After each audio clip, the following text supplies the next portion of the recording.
Now moving on to the H5 Zoom recorder. This is starting to get a serious tool here.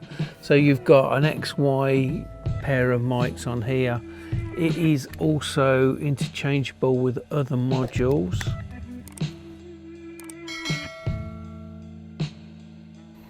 And you've got record level for your microphones here and record levels for your XLRs on here. Nice little bar to hold on to so you can easily change these without the click click click of the old style one. You've got headphone volumes here. I'd try and keep your headphone volumes standardized. The less you change them, the more you get used to the volumes you're recording out without having to keep looking at the meters. So let's get this beast switched on. So we're going to hold the power button for 3 seconds until we see the power come on and the display light up. There we go, and that's the working display that's ready to go. I've just made sure that all the buttons are deselected. There's a number of modes we can go through the menus in this.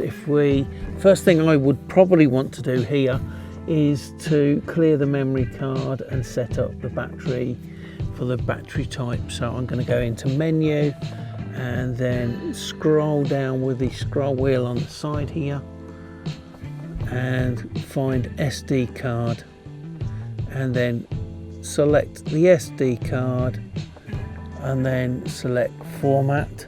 And are you sure? Yes. You're standing on one leg and count your nose and say fish, and it's done. So once we've done that, to go back in the menu, just press menu again and it takes you one step back. So before I come out of this, I'm going to come down to, I'm going to go up to system and select system, and then let's just make sure we've got the right battery type. So I'm going to go in here. I've got alkalines in these at the moment.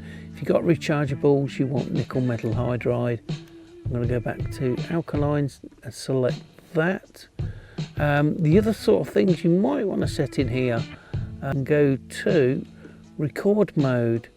You can do multiple file or stereo. I'll select stereo for now and then we can see how that behaves.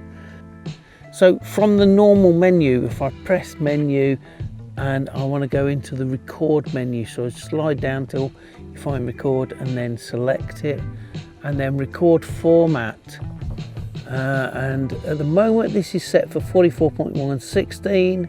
If you're doing sound for picture, you might want to do 4816 or even 48 24-bit.